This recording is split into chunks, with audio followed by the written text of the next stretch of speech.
उल्लेखनीय असं त्यांनी बऱ्यापैकी प्रकाशनं प्रसिद्ध केली आहे। त्याच्यानंतर काव्य रचन केलं, चित्रीय स्वतंत्र काव्य संग्रह, डोंकार, क्षितिज पेरताना सामूहिक काव्य संग्रह आहे। त्याच्यानंतर सामाजिक निरूपण बरेच केले। प्लीज जरा आपापसात बडबड करू नका। सामाजिक निरूपण जे आहेत ते सामान्यांचा धनायोग, पसायदान व इतर निबंध आणि काही अप्रकाशित असे लेख आहेत। एकतरी ओवी अनुभवावी, संत प्रसाद, आपल्या चालीरीती व त्यांचा सामाजिक अर्थ, बालकलेचे अंतरंग, निवडक मनाचे श्लोक, मन वडाय वडाय, काव्य संग्रह, बालगीते अशी इत्यादी सुमारे 20 पुस्तकांचे लेखन त्यांनी केले।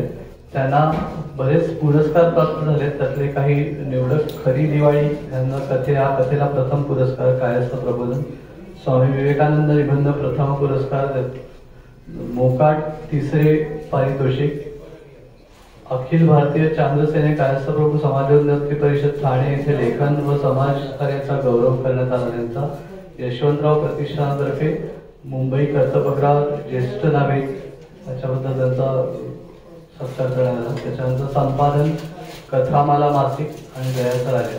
तसे आजचे आपले वक्ते श्री वीरेंद्र चित्रे यांना मी विनंती करतो की त्यांनी आम्हाला ज्ञानेश्वरीचे आपल्या आताच्या सध्या आयुष्यातील स्थान याबद्दल, या विषयाबद्दल अवगत करावं। वीरेंद्र चित्रे। सर्वांना नमस्कार। ज्ञानेश्वरीवरती मी इथे बोलणार आहे, त्यामुळे अनेकांचा थोडासा गैरसमज होईल, तो मला पहिला दूर करायचा आहे। ज्ञानेश्वरीवरती बोलणं हे काही सोपी गोष्ट नाही, हे मला माहिती आहे, आपल्यालाही माहिती आहे।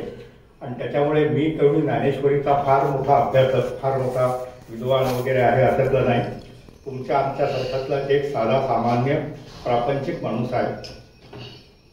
पण तरी एक संत साहित्याचा अभ्यास करता करता समर्थांचं एक वचन मला फार आवडलं की जे जे आपणाशी ठावे ते दुसऱ्यांना सांगावे। आणि ही एक सवय मला असल्यामुळे थोडं मी लिहित गेलो, थोडं बोलत गेलो आणि ह्या बोलण्याचा आणि लिहिण्याचा हा परिणाम आज माझ्याकडे हे थोडंसं काम आलेलं आहे।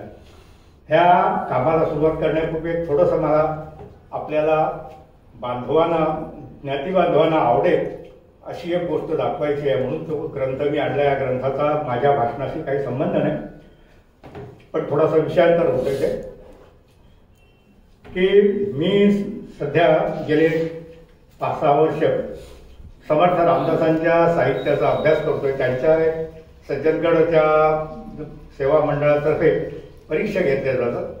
ह्या परीक्षा काय त्या डिग्र्या नाहीत, त्यांचा काही कुठे नोकरीला उपयोग नाही। त्या निमित्ताने तुम्हाला संत साहित्याचा, रामदासांचा आपल्याला जवळून अभ्यास होतो, ओळख होते। आणि मी तर सर्वांना सांगेन की माझ्या 75 नंतर मी सुरुवात केली, त्याच्यामुळे वयाची काही बंधनं नाही तिथे, पण त्यामुळे आपल्याला एक अभ्यास करायला आणि दिशा मिळते। कारण त्या प्रश्नांचं आपल्याला उत्तर द्यायचं म्हणजे आपल्याला एक अभ्यास करायला दिशा मिळते। आणि हे करत असताना त्यांनी एका परीक्षेसाठी पूरक वाचन म्हणून डोंगरे महाराजांचं तत्वार्थ रामायण हा ग्रंथ लावला। तो सध्या हिंदीमध्ये तिथे अवेलेबल होता आणि तो हिंदीमधनं आम्हाला घ्या आणि वाचा सांगितलं। मग त्यांच्याच लक्षात आलं की हा जर आपण मराठीत केला, डोंगरे महाराजांबद्दल थोडंसं सांगितलं तर हरकत नाही की डोंगरे महाराज काही जुन्या मंडळींना माहिती आहे, नव्या पिढीला कदाचित माहीत नसेल, पण आपण जरूर सांगायचं ना की डोंगरे महाराज हा आधुनिक काळातला एक खरोखर संत माणूस होता। या माणसाने गुजरातीतून प्रवचनं केली, ह्याच्यावरती, भागवतावरती, रामायणावरती। गुजराती लोकांनी त्याचं रामायण रामकथा म्हणून, श्रीराम कथा म्हणून ग्रंथ तयार केला। हिंदीत त्यांनी व्याख्यानं दिल्यामुळे हिंदी लोकांनी त्याचा तत्वार्थ रामायण म्हणून हिंदीतून ग्रंथ तयार केला। आणि तो ग्रंथ आता तो हिंदीतनं वाचायला आम्हाला दिल्यानंतर त्यांच्या लक्षात आलं की हा मराठीतनं करावा। ह्या डोंगरे महाराज हा काय माणूस होता हे फार कळण्याचं महत्व या ग्रंथापेक्षा ते महत्वाचं आहे. मुद्दाम सांगावं असं वाटतं की डोंगरे महाराज हा माणूस त्यांच्या व्याख्यानांमुळे त्यांच्या प्रवचनांमुळे लोकांना लाखो रुपयाच्या देणग्या गोळा करून देऊन गेला. 1990 साली त्यांचं देहावसन झालं, म्हणजे अगदी आधुनिक काळातली ही व्यक्ती. पण आयुष्यभर या माणसाने चप्पल वापरली नाही, सदरा घातला नाही, एक अंगावर धोतर आणि एक अंगावर उपरणं याच्या पलीकडे तिसरी वस्तू त्यांच्याकडे नव्हती. हा माणूस गेला. या माणसाने लाखो रुपये अनेक संस्थांना, अनेक शाळांना, हॉस्पिटल्सना गोळा करून दिले. या माणसाचा ज्या वेळेला गेले त्यावेळेला बँकेमध्ये नवा पैशाचा अकाउंट नव्हता, कुठे खातच नव्हतं. स्थावर वस्तू, जंगम वस्तू काय त्यांच्या होत्या? 2 धोतर, 2 उपरणी आणि पूजेचं एक सामान आणि काही साहित्य. याच्या पलीकडे ह्या माणसाचं स्वतःचं साहित्य काही नव्हतं. असा हा संत माणूस, निर्मोही माणूस. या माणसाचा ग्रंथ, ह्या ग्रंथात काय श्रीराम कथा आहे, पण श्रीराम कथा नाही, नुसती ते तत्वार्थ रामायण आहे. तत्वार्थ रामायणाचा अर्थ असा आहे की ह्यातनं आपण काय शिकायचं, तत्व काय घ्यायचं, आणि ही तत्व काय घ्यायची हे सांगणारा हा ग्रंथ आहे. तो हिंदीत नसल्यामुळे तो आम्ही मराठीतून करायचं ठरवलं. आणि मग त्यांनी असं आम्हालाच आवाहन केलं, आमच्या शेवटच्या वर्षाच्या विद्यार्थ्यांना, म्हणजे अभ्यासकांना, की तुमच्यातलं कोणी याच्यातलं भाषांतर करायला तयार आहे का? त्यांनी नावं द्यावी. माझं अशी परिस्थिती होती की मला थोडासा डोळ्याचा त्रास आहे, एका डोळ्याला रेटिनाचा त्रास असल्यामुळे दुसऱ्या डोळ्याने सगळं चाललेलं आहे. तर हे मी त्यांना कळवलं की मला हा आता शेवटचा अभ्यास जमणं शक्य नाही, मी अर्धवट सोडतो आहे. आणि त्याच वेळेला त्यांनी ही विनंती केली तर मी त्याच्यात नाव दिलं. कल्पना अशी होती माझ्या डोक्यात की ते सांगतील की तुम्ही हे सोडून द्या, आता तुम्ही तर अभ्यास तर सोडला, आता हे पण सोडून द्या. पण योगायोग असा झाला की फक्त 4 लोकांनी याच्यामध्ये धैर्य केलं की आम्ही तयार आहोत म्हणून, आणि त्याच्यात मी होतो. आणि मग ते आमच्याकडे आलं आणि हा ग्रंथ 4 लोकांनी आम्ही भाषांतर केला. योगायोग गंमत अशी आहे, त्यातला एक अभ्यासक होता दुबईला, एक बंगलोरला, एक रत्नागिरीला आणि मी मुंबईत अंधेरीला. अशा आम्ही 4 लोकांनी म्हणून हा ग्रंथ भाषांतरित केला. आपल्याला ज्ञातिबांधव म्हणून मुद्दाम सांगायला मला आणला हा एवढ्यासाठी का एवढा छान ग्रंथ याच्या भाषांतरामध्ये माझा सहभाग आहे. एक 1/4 भाग मी भाषांतर केला आहे. असा हा ग्रंथ योग असतो. वयाच्या 81व्या वर्षी हे मिळाले पारितोषिक आहे. ज्ञानेश्वरीबद्दल आता आपण मूळ विषयावरती येऊया की ज्ञानेश्वरी म्हटलं की पहिलं संतांचा एक विचार करता येतो की आपले संत पंचक खरे, मूळ संत पंचक ज्ञानेश्वर, एकनाथ, नामदेव, तुकाराम आणि रामदास. या संतांनी जे काही करून ठेवलेलं आहे त्या दिशेने बाकीचे जे नंतरचे आलेले संत आहेत त्यांचं बरंचसं कार्य आहे त्यांच्या. पण संत पंचक म्हटले की हेच, त्यातले ज्ञानेश्वर म्हणजे शिखर, तळस.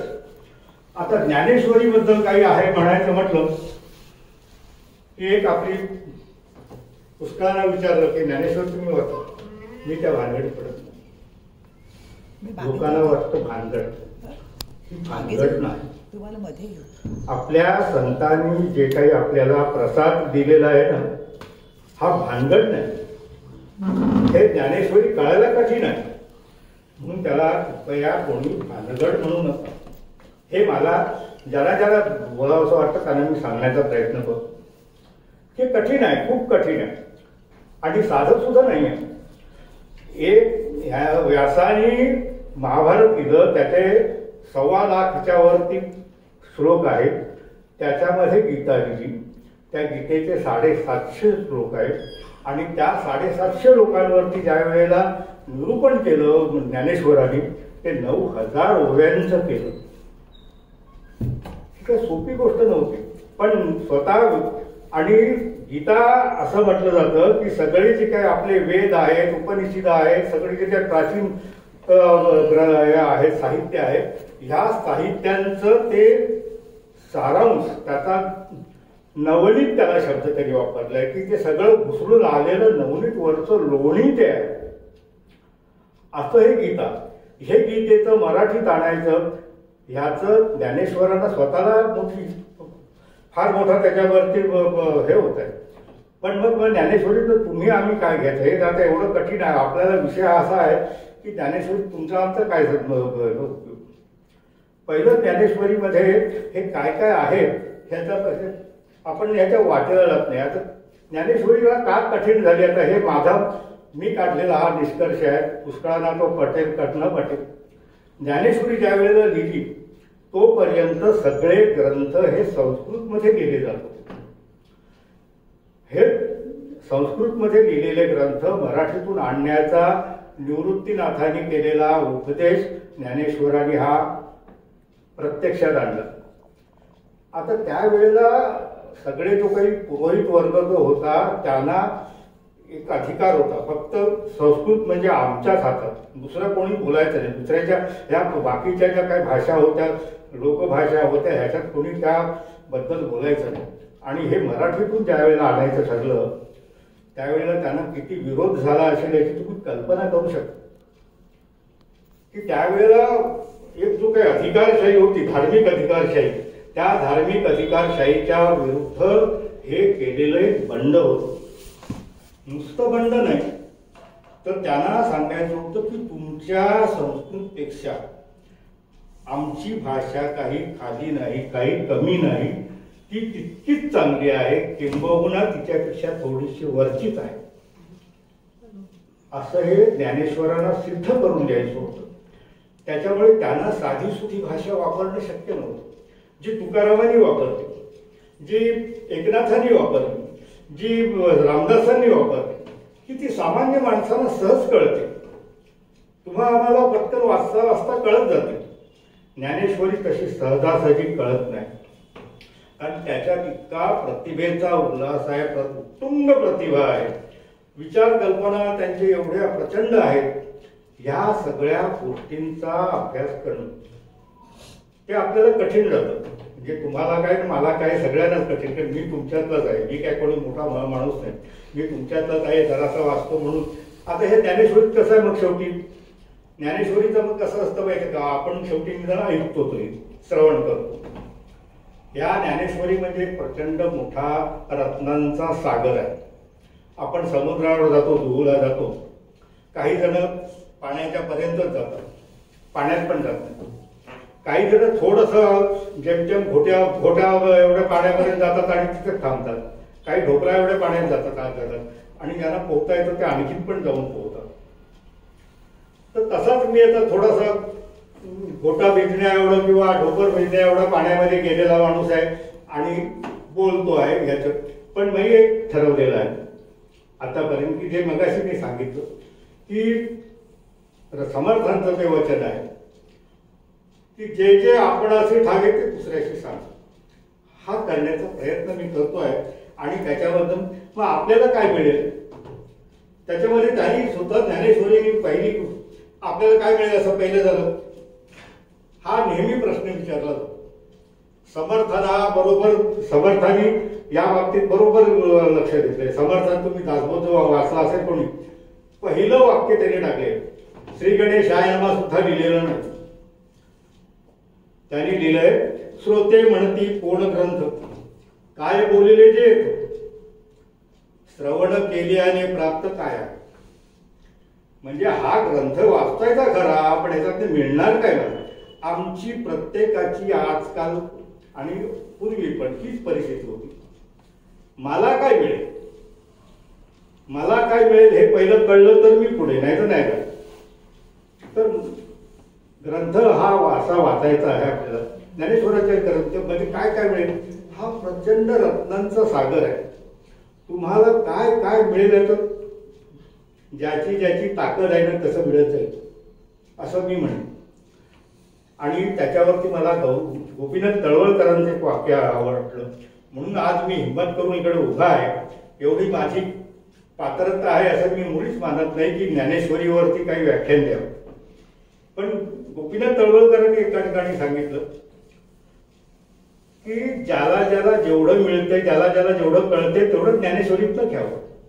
आपल्याला सगळी ज्ञानेश्वरी कळली पाहिजे असा अट्टाहास कोणीही करू नये, असं गोपीनाथ तळवलकर सारख्या एका मोठ्या माणसाने सांगितलेलं आहे. नमस्कार, ते आपण स्वीकारलं. आणि जेवढं आपल्याला कळतंय, मग जेवढं आपल्याला कळतंय तेवढं बोलायचं, जेवढं समजतंय तेवढं जायचं. त्याच्यामुळे पुन्हा पुन्हा पुन्हा डुबक्या मारायच्या, जेवढं काय मिळेल तेवढं हातात घ्यायचं, आपल्या मुठीमध्ये येणार की तेवढं घ्यायचं, असं आहे. तर काय पहिली गोष्ट मिळते, तर पहिली गोष्ट मिळते म्हणजे नम्रता, विनय, विनम्रता. तुम्हाला संपूर्ण ज्ञानेश्वरी मध्ये सतत तो विनम्रता, विनय हा तुम्हाला ज्ञानेश्वरांचा इतका जाणवेल की कल्पनेच्या बाहेर, की हा माणूस किती विनयशील आहे याचा आपण कल्पनाही करू शकत नाही.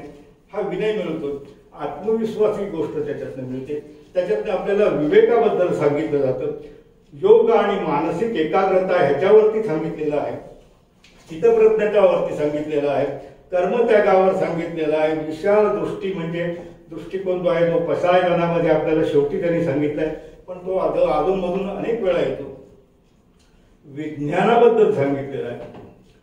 विज्ञानाबद्दल असं की अनेक गोष्टी सांगितलेल्या आहेत की आपल्याला आश्चर्य वाटतं की त्यावेळेला विज्ञान किती वरच्या दर्जाचं होतं. आता तुमच्यातल्या अनेकांनी कदाचित ज्ञानेश्वरीबद्दल वाचलेलं असेल, ज्ञानेश्वरी वाचलेली असेल, त्यांना माहिती आहे.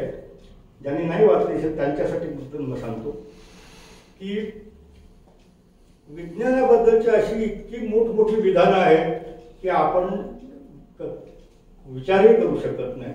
त्याच्यानंतर सामाजिक स्थितीबद्दल अनेक गोष्टी सांगितलेल्या आहेत. माया, ब्रह्म वगैरे हे अध्यात्म तर आहेच आहे. सामान्य माणसाने तिथपर्यंत नाही जाता आलं तर नाही जायचं. आपल्याला किती पायऱ्या चढता येतात तेवढ्या चढायच्या, पुढचं अगदी काय वरचं शिखर पकडलं पाहिजे असं काही नाही, तर आपल्याला त्याच्यातनं पुढे जाता येईल. नम्रता, आता त्याच्यातली नम्रता म्हणजे किती आहे की ज्ञानेश्वरांनी एवढी मोठा हा 9,000 ओव्यांचा ग्रंथ लिहिला, 9,000 ओव्यांचा ग्रंथ लिहिला. सर्वस्वी ज्ञानेश्वर म्हणतात हे माझं काहीच नाही, हे माझं नाहीच, हे कोणाचं आहे, हे आहे ते सगळं निवृत्तीनाथांचं आहे, माझ्या गुरूंचं आहे. निवृत्तीनाथाला ते गुरु मानतात. निवृत्तीनाथ म्हणजे कोण, त्यांचा मोठा भाऊ, 2 वर्षांनी मोठा. पण निवृत्तीनाथांनी त्यांना अनुग्रह दिला आणि त्यांना जे काही ज्ञान दिलं त्याच्यातून हे सगळं झालं. आता हे केव्हा दिलं, किती दिलं याची तो वय आपल्याला माहिती आहे, केवढ्या लहान वयामध्ये हे सगळं झालेलं आहे. मग हे या लोकांनी केव्हा केलं, मग आपण पुनर्जन्मावर ज्या विनंत्या विश्वास ठेवतो ना, तो विश्वास असा ठेवावा लागतो की हे सगळं त्या जन्माचं नाही हो, हे कुठून तरी घेऊन आलेले हो. हे काय सामान्य गोष्ट आहे का, एवढं सगळं ज्ञान, वेदांचं ज्ञान, हे ज्ञान एक तर त्यांची एवढी ससेवलपट झाली, ते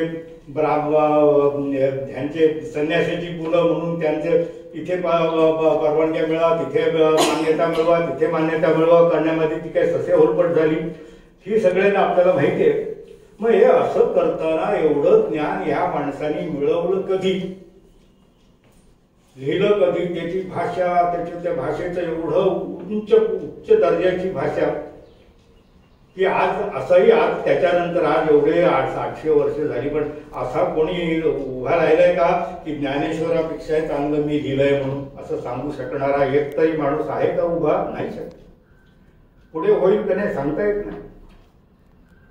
एवढं ज्या माणसाने लिहिलेलं आहे तो काय म्हणतोय म्हणून, हे अपार कैसे कवळावे, महातेज कोणे ढवळावे, गगनमुठी सुहावे मशकी केली. हे गीताचं ज्ञान म्हणजे अपार सागर आहे असं ते म्हणताय. हे महातेजाला कोणी तेज द्यायचं, म्हणजे सूर्याला कोणी उजेड आणून दाखवायचा का? आता ही वस्तू दिसत नसेल तर आपण लाईट मारतो त्याच्यावरती, याच्यावर लाईट मारायचा का? तसं सूर्यावरती काय तुम्ही काय प्रकाश देणार, लाईट मारून त्याला सूर्य दाखवणार का? म्हणजे हे जर मुळात त्यांच्याकडे जो प्रकाश आहे त्या प्रकाशाला आणखीन कोण प्रकाश देणार? असं असताना सुद्धा ते काय म्हणतात की हे कोणी करायचं, कोणी मशके केली. मशके म्हणजे स्वतःला ते चिलट म्हणतात, चिलट, स्वतःला चिलट म्हणून घेत आहेत ज्ञानदेव. हे लक्षात घ्या. किती नम्रता आहे. म्हणजे काय असं काय की ते दाखवायला म्हणून बोलत नाही, ते स्पष्टपणे बोलतात. परी येथ एक असे आधारू, परी एकच आहे असे आधारू, तेणे मीच बोले सदरू. एक मला आधार आहे की ज्याच्यामुळे हे मी बोलायची हिंमत करतोय. कोण आधारू आहे? परी सानुकूळ श्रीगुरु. ज्ञानदेव म्हणतात हे श्रीगुरु माझ्या मागे बसलेले आहेत, त्याच्यामुळे ही हिंमत मी करतोय आणि मी हे सांगतोय. ही नम्रता माणसाकडे असायला पाहिजे.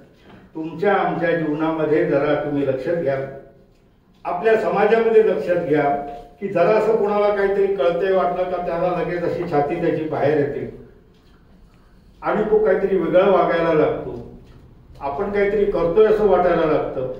मोठं आपल्याकडे कर्तृत्व आहे असं वाटायला लागतं. शाळेच्या हेडमास्टरला वाटतं की माझ्यामुळे शाळा चालली आहे. असं जे आहे ना ते प्रत्येक ठिकाणी, म्हणजे काय घरामध्ये चांगलं घर चाललेलं असतं तर त्या घरचा मालक काय म्हणतो की माझ्यामुळे घर.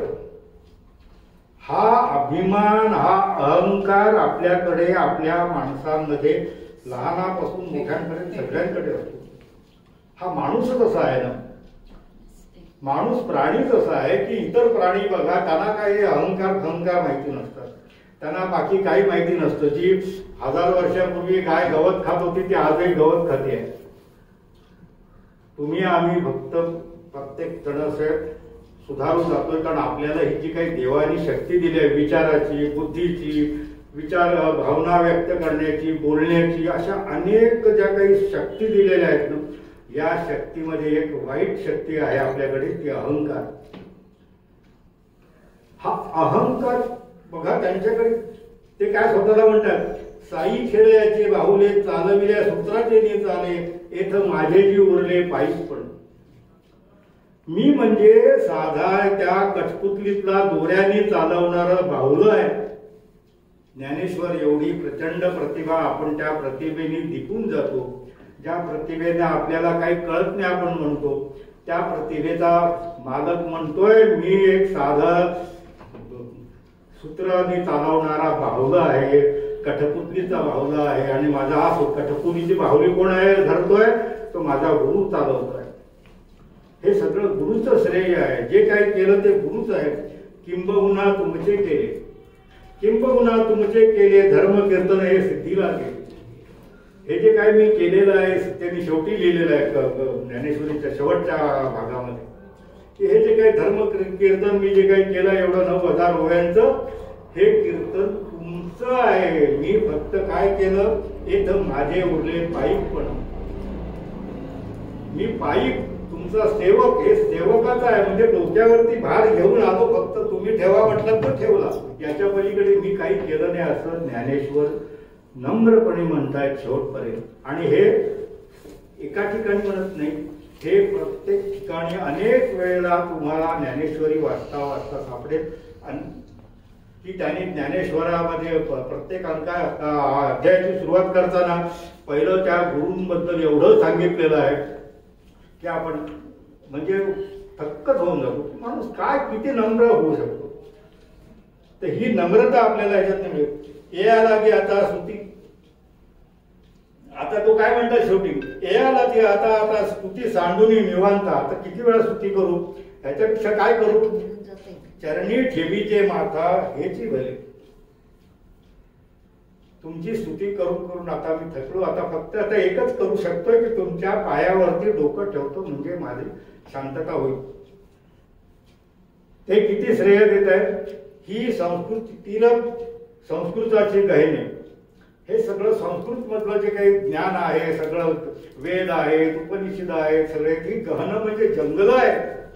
सामान्य माणसांच्या दृष्टीने ही जंगलं आहेत, मोठमोठी घनदाट जंगलं आहेत की जिथे जायची हिंमत पण आपल्याला होत नाही. या ग्रंथांमध्ये जाण्याची हिंमतही आपल्याला होत नाही, अशी ही मोठी मोठी जंगलं आहेत. ही जंगले काय आहेत, तोडून या मराठीच्या केले सोपानी, शब्द सोपानी. ह्या मराठीचा फूल लावलेला आहे ते पाते पार करण्यासाठी. आणि ह्या कानात कोण गेला, हा रचिली धर्म निधाने निवृत्ती देवे. हा कोणी रचला आहे, हा सगळा निवृत्ती देवाने केलेला आहे असं ज्ञानेश्वर स्वतः त्याच्यात सतत म्हणत असतात की ते सतत. मग त्याच्यामुळे काय म्हणतात, दुसरी गोष्ट तर आपल्याला ह्याच्यातनं दिसते की आत्मविश्वास. तुम्हाला आम्हाला प्रत्येक गोष्टीला महत्वाची गोष्ट लागते आयुष्यामध्ये आत्मविश्वास. आत्मविश्वास ज्ञानदेवानी कसा मिळवलाय, मग आपल्यालाही तसा मिळवता येऊ शकतो असा एक विचार आपल्याला करता येतो. ज्ञानदेव मग काय म्हणतायत हे की त्यांनी शेवटी सांगतात की हे सगळं व्यासानी एवढं 1.25 ओव्यांमधून हे लिहिलेलं, हे सगळं लिहिलेलं सगळं आपण मराठीतून आणायचं आहे. हे करायला योग्य आहे की नाही, मी योग्य आहे की नाही असं त्यांनी ज्ञानेश्वरांनी स्वतःच व्यक्त केलंय. आणि तो आत्मविश्वास त्यांनी दाखवलाय. काय दाखवलाय, जे या सिंधुतीच्या आणि जे या सिंधू तटात पाणिया येते गजघटा म्हणे सरोवरावरती ह्याच्या हत्तीच्या धुंडी पाणी प्यायला येतात. तिथे काय चिरताला कोणी नाही म्हणतं का पाणी प्यायला? डास पण पाणी पितात तिथेच जिथे हत्ती पाणी पितात तिथे डास पाजतात. मी आपल्या मोठ्या ग्रंथात मी पण काहीतरी जरासं घेतलं तर काय मी काय चुकलो का असा त्यांचा आत्मविश्वास. ते म्हणतात की नुकतं उडणारं पाखरू आहे, त्याला पंख फुटलेत न फुटलेत एखाद दुसरं पिसा आले, गरुड आकाशामध्ये वरपर्यंत फिरत असेल म्हणून काय या छोट्या पाखराने उडायचंच नाही का? तो पण उठणार आहे, त्याला उडायला त्याच क्षेत्र आहे. मशाला म्हणतात मोठी प्रकाश येते, मोठी मशाल, पण घरात ज्योती लावलेली असते, छोटीशी पणती लावलेली असते, ती पण तिच्या परीने उजेड पाडतेच ना. तसा मी पण काहीतरी करतोय. राजहंसाचे चालणे भूतली झाली शान. आपल्याकडे म्हटलं जातं की राजहंसासारखा चालतो म्हणून आणि काय कोणी चालावेच ना. म्हणजे काय दुसऱ्या कोणी चालायचंच नाही का? आपण लंगडा आहे, कोण कांगडा आहे, काही साधा माणूस आहे. राजहंस मोठा चालत असेल, राजासारखा हे करत असेल, पण बाकीच काय? तैसा व्यासांचा मागोवा घेतो भाष्यकारा ते वाटत. ते म्हणतायत की तसा व्यासांचा मी मागोवा घेतोय, शंकराचार्यांचाही वाचतोय, त्यांचा वाट पुसतोय, त्यांना रस्ता विचारतोय. अयोग्य ही न पावतून मी काही जाईन, मी काय वाईट ठरणार नाही हे जे काही करतोय असा स्वतःचा आत्मविश्वास ते व्यक्त करतात. आणि पुढे ते म्हणतात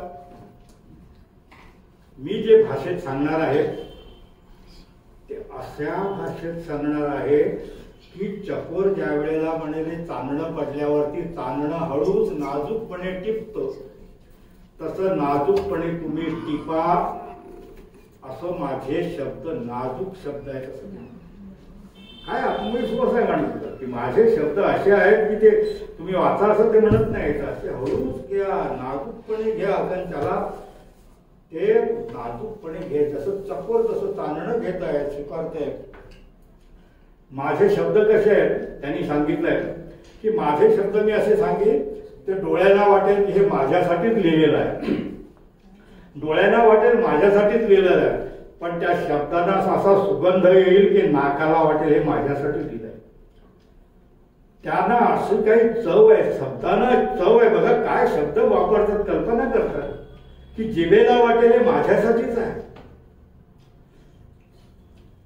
त्या शब्दांची गोडी अशी आहे, ऐकायला ते श्रवण करायला इतके सुंदर आहेत की हे कानाला वाटेल हे माझ्यासाठीच आहे. काय आत्मविश्वास आहे माणसाला.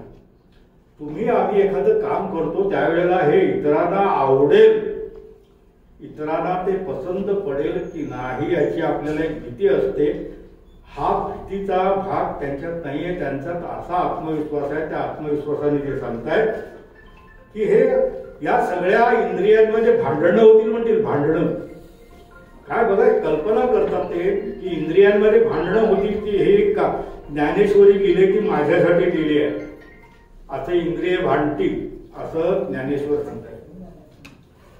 ते स्वतःचा आत्मविश्वास आहे एवढं सांगत नाही. ते अर्जुनाला ज्ञानेश्वरी का लिहिली, आपल्या गीता का सांगितली गेली, ज्ञानेश्वरी का सांगितली गेली सगळ्यांना माहित आहे. गीता का सांगितली गेलेली आहे तर गीतेचं हे माहिती आहे. मग त्यावेळेला ह्या वेळेला तो हतबल होतो अर्जुन.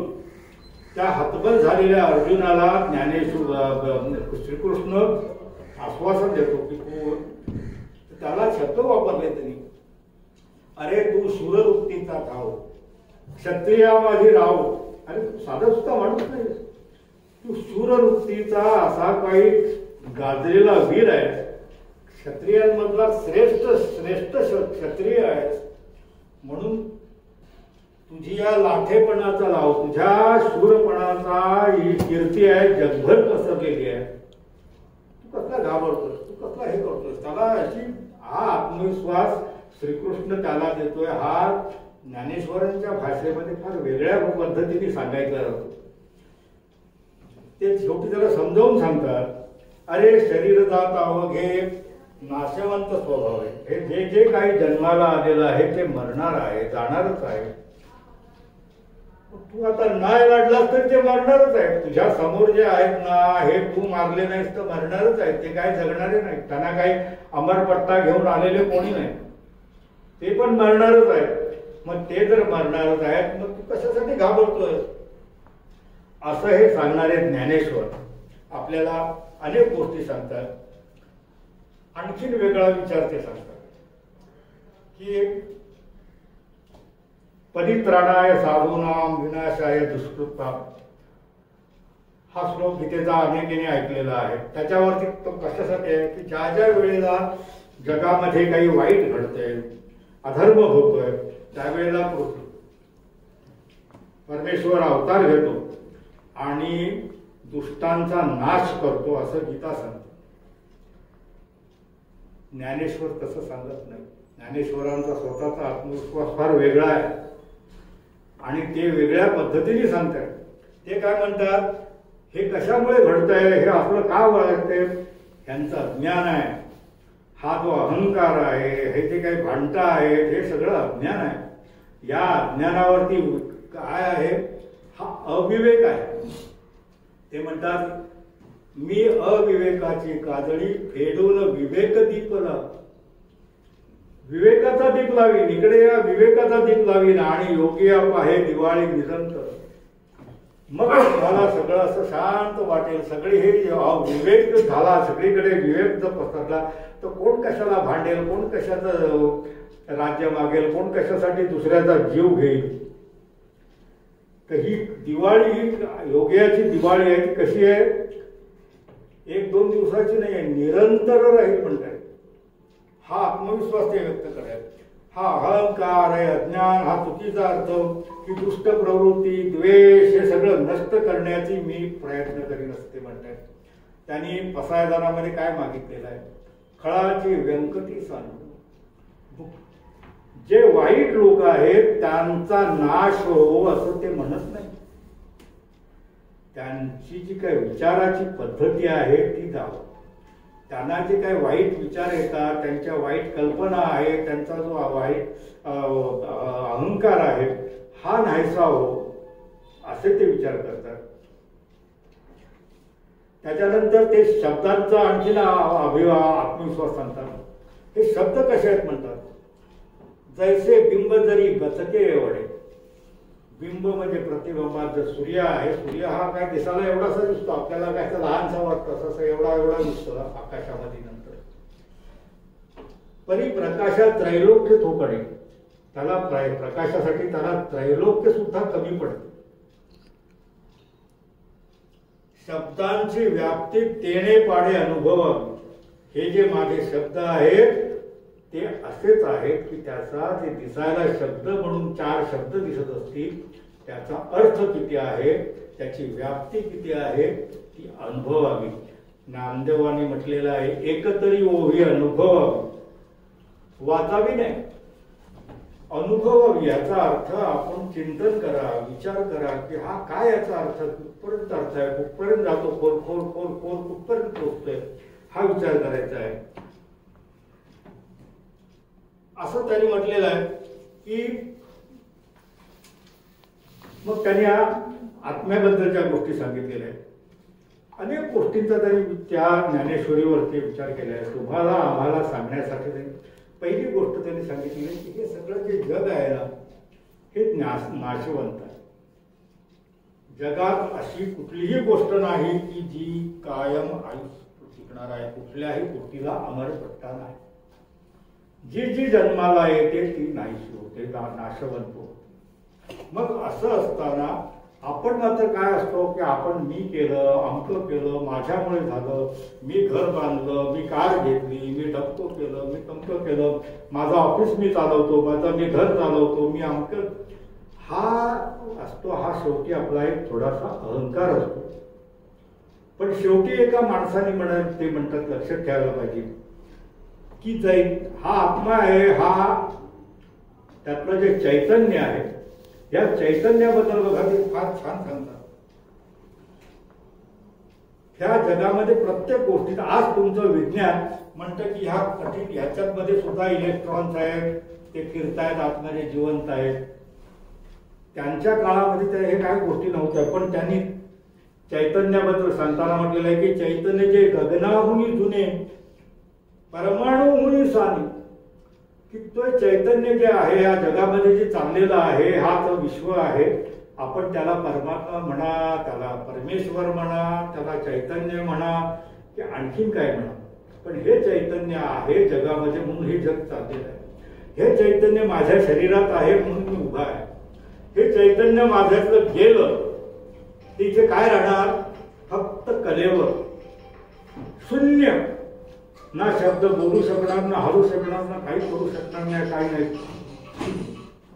हे चैतन्य, ज्या एखाद्या झाडामधलं चैतन्य गेलं का झाडाचं काय होतं? लाकूड होतं, लाकूड. पण जोपर्यंत चैतन्य असतं त्या झाडामध्ये, तुम्ही पाण्याखाली पाणी घाला, किती मोठा वृक्ष असला त्याच्या मुळाशी तुम्ही पाणी घालता, त्याच्या टोकावरती 50 फूट 100 फुटावरच्या टोकावरच्या छोट्या छोट्या पानांना, पालवीला असं ताजेपणा यायला लागतो. हे कोण आणतं? हे चैतन्य तुम्ही कोण करतं? तुमचं विज्ञान लाख म्हणत असेल की असं असं जातं वगैरे, पण हे नेतं कोण? त्याला कोण पंप मारतो का? कोणी पंप मारत नाही. हे ह्याला तुम्ही कोणाला तरी श्रेय द्यायला पाहिजे असं ज्ञानेश्वर आपल्याला सांगतात. हे देहाचे आकार असणे आणि जन्म न निमणे सर्वव्यापी आहे. तो आकार नाही त्याला. हे जे काही चैतन्य आहे त्याला आकार नाही. तो हा जो आपण परमात्मा म्हणतो ह्याला आकार नाही, कुठे दिसत नाही. पण तो इतका मोठा आहे की तो गगनात पण राहू शकत नाही. आणि तो लहानात लहान म्हणजे अगदी तुमच्या छोट्यातल्या छोट्या कणामध्ये सुद्धा तुमच्या विज्ञानाने आता मान्य केलंय की त्यात ते चैतन्य आहे आणि ते असे असे असे असे असे असे फिरत असतात. हे तुमचं विज्ञानही तुम्हाला मान्य करून सांगताय. हे ज्ञानेश्वर आपल्याला सांगतात. आणि ह्या अशा काही ज्ञानेश्वरांनी केलेल्या, आता ज्ञानेश्वर काय ज्ञानेश्वरांचा शोध नाही, हा त्या काळातल्या ऋषी मुनींनी, त्याच्या पूर्वीच्या ऋषी मुनीने लावलेले शोध आहे. आपल्याला एक कल्पना आहे, आपण एक त्या निमित्तानं सांगायला हरकत नाही, म्हणजे माझा एक बोल की ऋषीमुनीबद्दल आपली एक कल्पना काय की ते दाढीवाले, डोक्यावरती ते असा डोळं बांधलेले, कुठेतरी जंगलामध्ये जाऊन बसलेले, ही साधी सुधी माणसं नव्हती, हे शास्त्रज्ञ होते. त्यांनी जे काही ग्रंथ लिहिले, त्यांनी जे काही संशोधन केलं, त्यांनी हे सगळे संशोधक होते. आणि ते जंगलात का राहिले किंवा एकत्र एकांतात का राहिले, तर ह्या एकांताशिवाय ह्या गोष्टी शक्य होत नाही. तुमचा शोध लावणारा शास्त्रज्ञ त्या एखाद्या तुमच्या लॅबमध्ये दरवाजे खिडक्या बंद करून शोध लावत असतो का? त्याला जंगलात जायला मिळत नाही, पण त्याचं तेच आहे, तोच आहे, हेतू तोच आहे की त्याला शांतता पाहिजे, त्याला विचार करायला कुठे असं वातावरण हवंय की तिथे कोणी त्याला डिस्टर्ब करू नये. ही त्यातली गोष्ट आहे. आणि हे मग हा जो तुमचा जो नाशवंत देह आहे, मग त्याच्यावरती त्यांनी ज्ञानेश्वरांनी आपल्याला आणखीन एक थोडंसं तत्व सांगून ठेवलेलं आहे. ते म्हणतात, अगा सधर्म हा बापा तोचे नित्य यज्ञ जाणावा. अगा स्वधर्म हा बापा तोचे नित्य यज्ञ पाळावा. म्हणून तेथे वर्तता पापा संचारू नाही. ते त्यांनी स्वधर्माचा आपल्याला एक उपदेश केलेला आहे. तुमच्या आमच्यासाठी काय आहे तर स्वधर्म. तुमचा आमचा स्वधर्म काय, तुम्हाला दिलेलं काम काय आहे ते पार पडा, शांतपणे पार पडा, विचार करू नका, तुम्ही दुसऱ्याशी तुलना करू नका. असा विचार करा की एक ऑफिस आहे, ऑफिसचा मूळ बॉस आहे, बॉसच्या हाताखाली 4 माणसं आहेत, त्याच्या हाताखाली 25 माणसं आहेत, त्याच्या हाताखाली काय आणखी लोक आहेत. बाहेर दारावरती एक वॉचमन आहे. तो वॉचमनने विचार हा करायचा नाही की तो बॉस मोठा एअर कंडिशन ऑफिसमध्ये मस्त बसल्याने मी इकडे दरवाजात उभा होऊन का. तुझं काम आहे, तुला तुझ्या प्रारब्धामुळे, तुझ्या ज्ञानामुळे, तुझ्या स्थितीमुळे, जे काही असेल त्या घटनेमुळे तू या जागेवर आहेस, ते प्रामाणिकपणे कर. स्वधर्म याचा अर्थ जे जे काम आपल्याला आहे. विद्यार्थी आहे ना, मग विद्यार्थ्यांनी अभ्यासच केला पाहिजे, त्यांनी त्याच्यासाठी जे जे काय करायला पाहिजे ते केलं पाहिजे. स्त्री स्वयंपाकात आहे, ती स्वयंपाकघरात आहे, तिने स्वयंपाकघरच करावं. त्यावेळेला तिने हा विचार करायचा नाही की ह्याच्यामध्ये हा काय करतोय, तो काय करतोय, हे सगळे बाकीच्या हॉलमध्ये आरामात बसलेत आणि मी इकडे कशासाठी करू. ती पण गप्पा बसली तर बाकीचे गोंगत बसले. प्रत्येकाला स्वधर्म पाळावाच लागतो. हा स्वधर्म करा, स्वधर्म पाळा असं आपल्याला ज्ञानेश्वर याच्यामध्ये सांगतात. की स्वधर्म काय की तुम्ही तुमचा जे जे काय, उद्या एखाद्या तुमच्या नाव्याने म्हटलं की मी कशाला लोकांची केस कापू, नाही कापणार, मला हे कमी दर्जाचं वाटतं. कमी दर्जाचं वाटलं म्हणून जर तुमचा नावी जर केस कापायचा बंद झाला तर सगळे जटा वाढून बाहेर राहतील. हा विचार प्रत्येकाला त्याचं काम आहे. आयुष्यामध्ये अशा काही गोष्टी आहेत ना की ह्या प्रकारे झालंच पाहिजे. रस्त्यावरचा तुमचा हा ट्रॅफिक पोलीस आहे, ट्रॅफिक पोलिसांनी म्हटलं की मी कशासाठी इकडे उभा राहून ओढामध्ये हात राहून असे हात करा, पुढे जा, मागे जा, तो तिथला बाजूला हवा का काय होतं बघा, ट्रॅफिक जाम होतो ना. एखाद्या नाक्यावरचा ट्रॅफिक पोलीस नसला की काय परिस्थिती होते त्यांच्या काळात त्यांना माहिती आहे, आपल्यालाही माहिती आहे. आपण जाताना येताना बघतो अशा गाड्या कशा उभ्या राहतो. हे स्वधर्म. स्वधर्म म्हणजे तुमचा हिंदू धर्म, मुसलमान धर्म, ख्रिश्चन धर्म, पारसी धर्म हा धर्म नव्हे. स्वधर्म म्हणजे तुमचा काय वागण्याची वृत्ती, तुमचा प्रकार. वडिलांनी वडिलासारखं राहिलं पाहिजे, आईने आईसारखं राहिलं पाहिजे, शिक्षकांनी शिक्षकासारखं राहिलं पाहिजे. हा त्या व्यक्तीचा स्वधर्म. नटाने नट स्टेजवरती राहिला का तो नटासारखाच राहिला पाहिजे, प्रेक्षकांनी प्रेक्षकासारखंच राहिलं पाहिजे. हा स्वधर्म.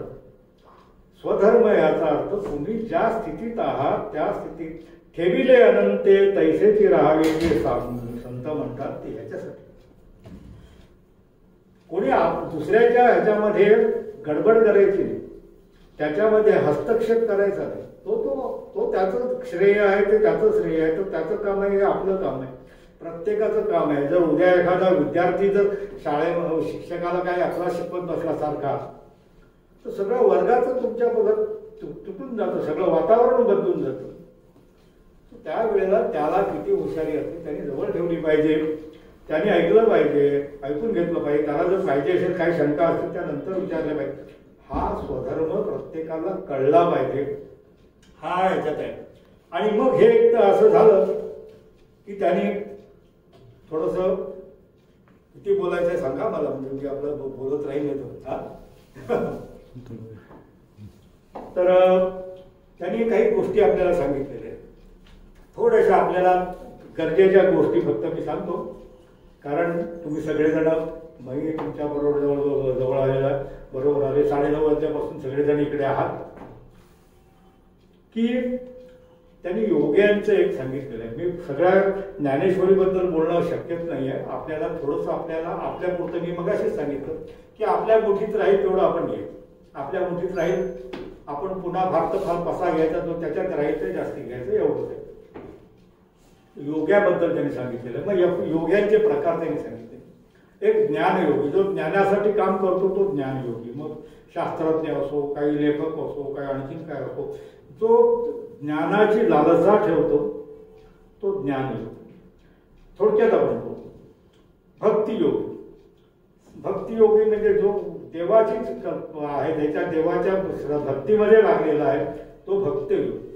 पण भक्ती तेवढीच नसते. भक्ती तुम्हाला माणसांमध्ये पण लागते. तुम्हाला तुमच्या शिक्षकाबद्दलची एक भक्ती असावी लागते. तुम्ही ऑफिसमध्ये असाल तर तुमचा बॉस आहे त्याच्याबद्दल एक छोटासा तरी तुम्हाला आदर आणि भक्ती असावी लागते. ते नसेल तर तुमचं ते जे काही संतुलन आहे ना, ते संतुलन राहणार नाही. पण जो भक्ती करतो तो भक्तियोगी. आणि तिसरा कर्मयोगी. तुम्ही आम्ही कर्मयोगी. प्रापंचिक आपण जे आहोत तर आपण कर्मयोगी. आपल्याला कर्म भक्तियोगी असो ज्ञानयोगी असो दोन प्रकारचे कर्म असतात. एक विहित कर्म. विहित कर्म म्हणजे काय? खाणं पिणं, हे मलविसर्जन आहे म्हणा, सगळं ह्या गोष्टी आहेत. ह्या कितीही मोठा माणूस असला, तुम्ही पंतप्रधान व्हा, देशाचे राष्ट्रपती व्हा, आणखीन कोणी व्हा, त्याला ह्या गोष्टी चुकणार नाही. तो साधू असो, संत असो, आणखीन कोणी मोठातला मोठा असो, त्याला ह्या गोष्टी चुकत नाही. तर ह्या विहित कर्म आहे. दुसऱ्या गोष्टी आहेत काम्ययोग. काम्य कर्म. काम्य कर्म म्हणजे तुमच्या काहीतरी विशिष्ट हेतूने तुम्ही कर्म करता. मग हे विशिष्ट हेतूने कर्म करताना पुष्कळ वेळेला काय होतं, आपला स्वार्थ, आपला अहंकार, आपलं आपलं आपलं आपलं आपलं आपलं यायला लागतं. हे बाहेर करण्यासाठी मग तिथे आपल्याला महत्वाची गोष्ट ते सांगतात, चांगलं कसं वागतं. ते म्हणतात, ज्ञानेश्वर म्हणतोय, पहिले गीता म्हणते आणि मग ज्ञानेश्वर त्याचं स्पष्टीकरण करा. फार मोठं स्पष्टीकरण आहे. थोडक्यात सांगतो की हे माझं कर्म, तुझं कर्म हे मला व्हा. मला व्हा म्हणजे काय? मगाची जो स्वधर्म सांगितला तो तिथे जग. हे आपल्याला दिलंय ना, हे देवाचं कार्य, देवाने दिलेलं कार्य आहे की देवाने आपल्या नशिबी हे ठेवलेलं आहे. एवढं समजलं ना का मग आपल्याला त्याच्यातलं दुःख वाटत नाही. तोपर्यंत आपण दुःख करत बसतो, आपण तुलना करत बसतो. बघा तो गाडीतनं गेला, आपल्याला रिक्षातनं जावं लागतं. तो असा गेला, आपण असं, तो बंगल्यात राहतो, मला जागेत राहावं लागतं. काही काळजी करायची नाही. तुम्ही आहात तिथे शांतपणे राहा, आनंदात राहा. का मग तुम्ही ज्या वेळेला ह्या गोष्टी आहात, देवाची इच्छा अशी जर एकदा डोक्यात घेतलं ना का आपल्याला ह्या ज्या चिंता असतात, ह्या ज्या सगळ्या काळज्या असतात, हे जे काहीतरी मनाचे क्लेश असतात, हे सगळे बाजूला होतात. आपोआप बाजूला होतात. आपला एक भाऊ मोठा झाला, तो काहीतरी मोठ्या कंपनीमध्ये अधिकारी झाला आणि मी मात्र एका छोट्या कंपनीमध्ये छोट्या नोकरीमध्ये राहिलो. असा कसा राहिलो, त्याचं हा एकदा विचार आपण आला ना का मग आपल्याला आपल्या भावाबद्दल, सख्या भावाबद्दल वाईट वाटायला लागतं. त्याच्याबद्दल आपल्याला थोडासा कुठेतरी असा काहीतरी मत्सर बघायला. हा मत्सर घालवायचा असेल तर एकच त्याच्यातली गोष्ट आहे की ते श्रीकृष्णाचं म्हणणं आहे की तुझी कर्म मला व्हा. त्याला सांगतात, अर्जुनाला काय सांगतात, तू हे काय मारतोस ना ते मार, कारण हे तू मारले नाहीस तर ते मारणारच आहे. तर तू आता मारून, नाही तर तू नाही मारलेस तर तू मूर्ख ठरशील. तू घाबरून जर बाजूला झालास तर तुला पळपुटा म्हणतील, तुला भित्रट म्हणतील. त्याच्यामुळे तुझ्या समोर जे काही कार्य आलेलं आहे ते हिमतीने कर. आणि हे करतोस ना, हे तू तुझ्या स्वार्थासाठी करतोस ही भावना काढून टाक. शिक्षकांनी असा विचार करू नये. शिक्षकांनी असा विचार केला की मी शिकवल्याबद्दल 50 पोरांना शिकून सुद्धा मला एवढाच पगार मिळतो आणि तू अमक्या ठिकाणी काम करतो त्याला अमका पगार मिळतो. तुझं कार्य काय आहे? शिक्षक म्हणून आहे ना, त्या शिक्षका म्हणून तुला करायचंय ना, कर. मग तिथे तू विचार करू नको की ह्या मुलांना मी एवढं शिकू का तेवढं शिकू. असा विचार करू नको की हा श्रीमंताचा मुलगा आहे, मी ह्याला जरा जास्ती देतो, हा गरीबाचा पोरगा ह्याला मी कमी शिकवतो. तुला कार्य काय आहे? शिकवायचं कार्य आहे, सगळ्यांना सारखं पद्धतीने शिकव. ही भावना म्हणजेच आपलं कर्म देवाला वाहणं आहे. देवाला व्हा म्हणजे नेऊन कुठे असं देवळात नेऊन ठेवायचं नाहीये. कर्म देवाला व्हायचं म्हणजे कुठे नेऊन टाकायचं नाहीये. ते जे वाहतो आहे त्याच्याबद्दलचा आपण आपल्याबद्दलच्या ज्या काही आसक्ती आहेत ना, या एकदा काढल्या का सगळ्या गोष्टी होतात. आणि ह्याच्यासाठी मग आपल्याला गीता सांगते आणि ज्ञानेश्वरी पण सांगते त्यांनी 5 यम सांगितलेले आहेत. 5 यम सांगितलेले आहेत. तत्र आयुष्य सत्यस्तेय ब्रह्मचर्या पती परिक्रम. थोडक्यात घेऊया, पटकन संपवतो. अहिंसा म्हणजे काय? अहिंसा म्हणजे हिंसा करू नये म्हणजे. हिंसा कसली हिंसा? दुसऱ्याला दुखवणे हे हिंसा. पुष्कळ लोकांना सवय असते बघा, टोमणे मारणे, टोमणे. त्याला खाली पाडायचं, बोलायचं आणि त्याला खाली पाडायचं. ही पण हिंसाच आहे. तुम्ही एखाद्या माणसाचं मन दुखवता, त्याच्या मनावरती परिणाम करता, त्याला वाईट बोलता. तुम्ही 2 मुलं असतात, एक मुलगा हुशार असतो, एक जरा कमी हुशार असतो. बघ तो कसा शाळा, तू मूर्खासारखं काय केलं, तू अमकं केलं, तू तमकं केलं, तू तमकं केलं, तू तमकं केलं. त्या मुलाच्या मनावर घावावर घाव, घावावर घाव, घावावर घाव घातले का त्याची मनस्थिती जी काही जी बिघडते ही हिंसा. अहिंसा म्हणजे कापून केलं पाहिजे असं हिंसा नाही.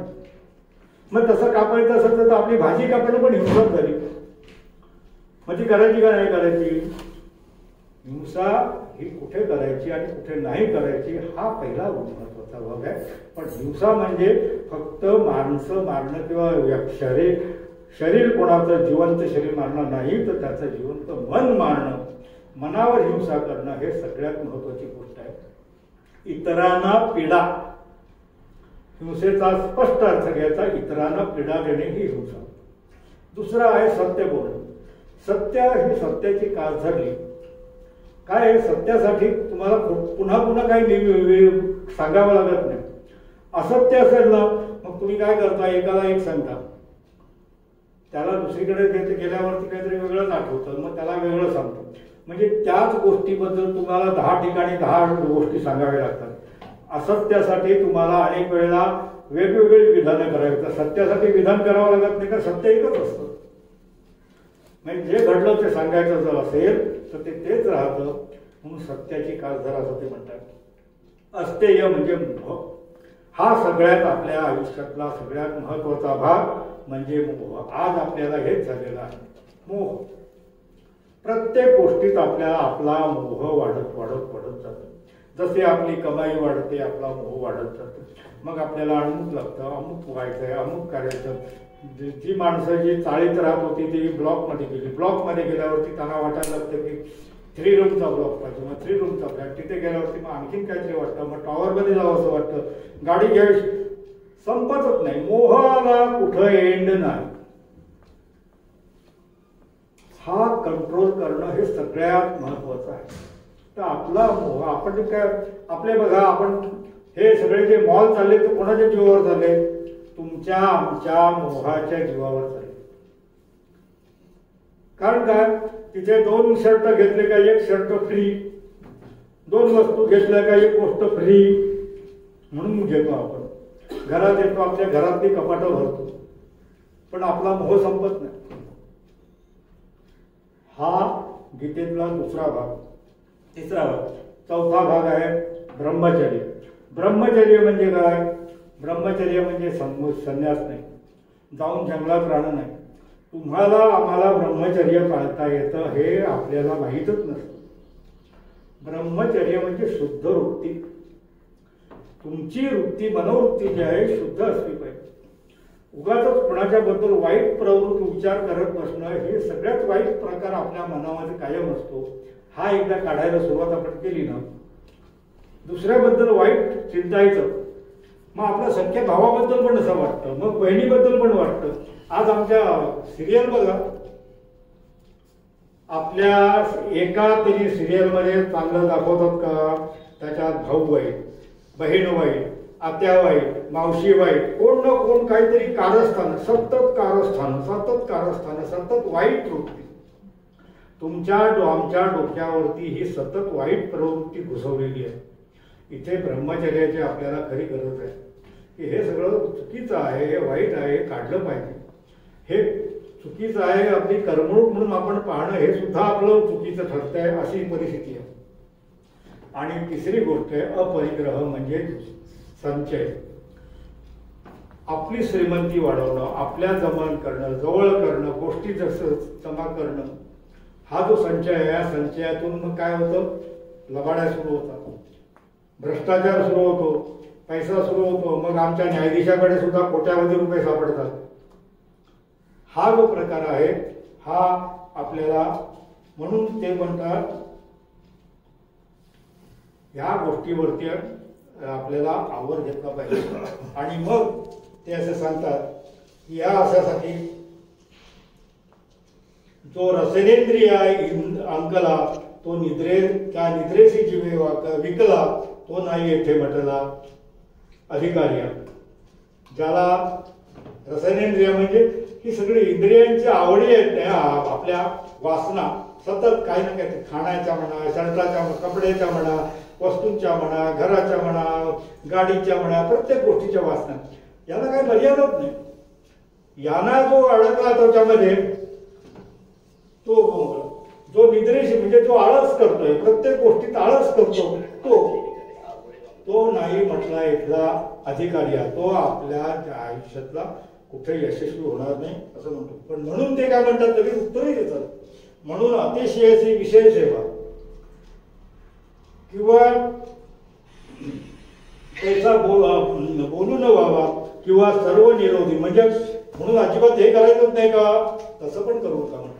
तुमच्या गरजेपुरतं तुम्हाला मिळालंच पाहिजे, हसलंच पाहिजे, तुमचं जीवन तुमचं आनंदी झालं पाहिजे, सुखी झालं पाहिजे, हे तितकंच महत्वाचं आहे हे म्हणालं. मग त्याच्यासाठी आणखी ते पुढे सांगतात, आहारू तरी सेविजे परी युगतीने मापे नेविजे. खा पण एवढं खाऊ नका की त्याचं अजीर्ण होईल. एवढं खाऊ नका की अजीर्ण, म्हणजे आम्ही नुसतं खाणं नाही, आता तुम्ही पैसा खाणं पण म्हणता बघा, ते अजीर्ण व्हायला लागलं, लोकांना सापडायला गेलो. क्रिया जात आचरण, आपलं जे आचरण आहे ते चांगलं व्हावं असं ते म्हणतात. मितला बोली बोलीची, मृदू बोला, छान बोला, हवं तेवढंच बोला असं ते म्हणतात. म्हणजे कसं, आता आमचे बघा नेते कसे बोलतात, जे बोलू नये ते बोलत असतात. आमचे उद्या पंतप्रधान होऊ इच्छिणाऱ्या आमच्या नेत्याला सुप्रीम कोर्ट सांगायला लागला की तुम्ही खरोखर भारत व्हायचे असाल तर असली विधानं करायचं थांबवा. हे सांगायला सुप्रीम कोर्ट तुम्हाला लागायला लागला की तुम्ही असं बोलू नका. मौला पाऊली चालेल, चालायचं ते पण असं धाड धाड धाड चालू नका, व्यवस्थित चाला, शांतपणे चाला. निद्रेनं माणूस दिसे अवसर येतं, कुठेही ते झोपू नका. जिथे झोपायचं तिथे झोपायच्या वेळेला झोपा, इतर वेळेला तुमचं काम चालू ठेवा. त्या तो योग युगतू म्हणे प्रसंगे हे जी जाण त्या दीपाचे उपलक्षण निर्वात.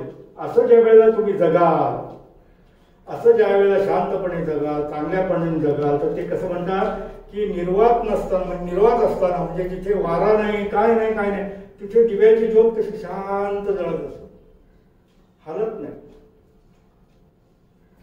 तसा योगी राहतो. योगी कसा असतो, तो शांत असतो.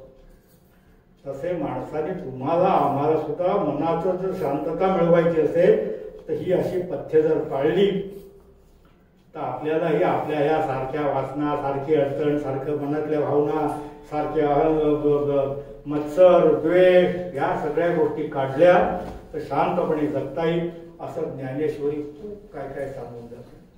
आणि शेवटचं पसायदान हे तर ते विश्व प्रार्थना आहे.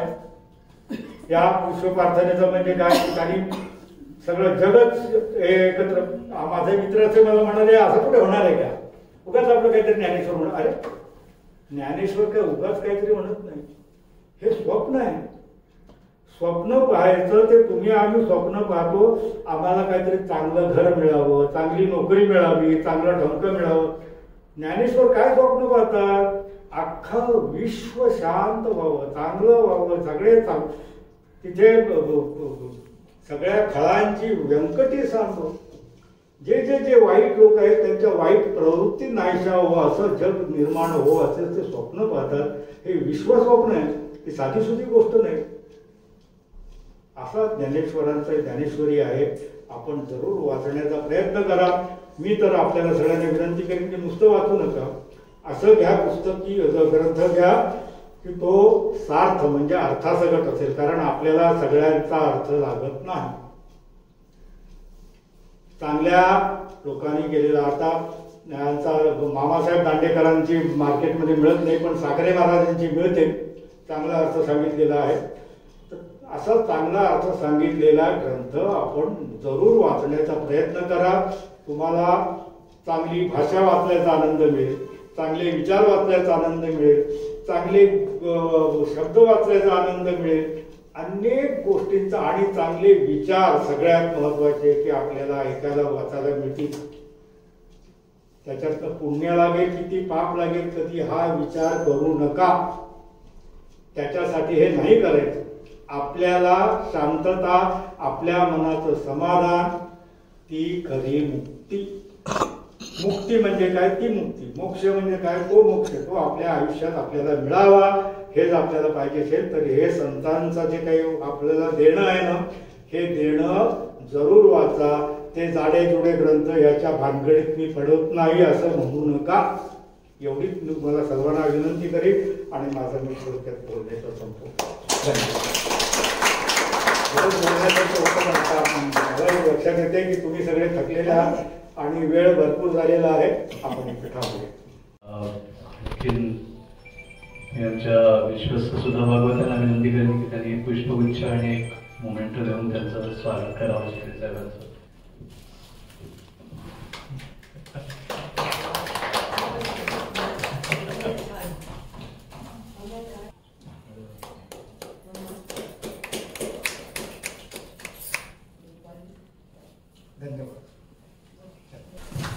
आजचा विचार मंथन हे जे म्हणजे विचार सत्रांचं एक सत्र आपण चालू केलं ते आजचं सत्र इथे संपलं असं मी जाहीर करतो.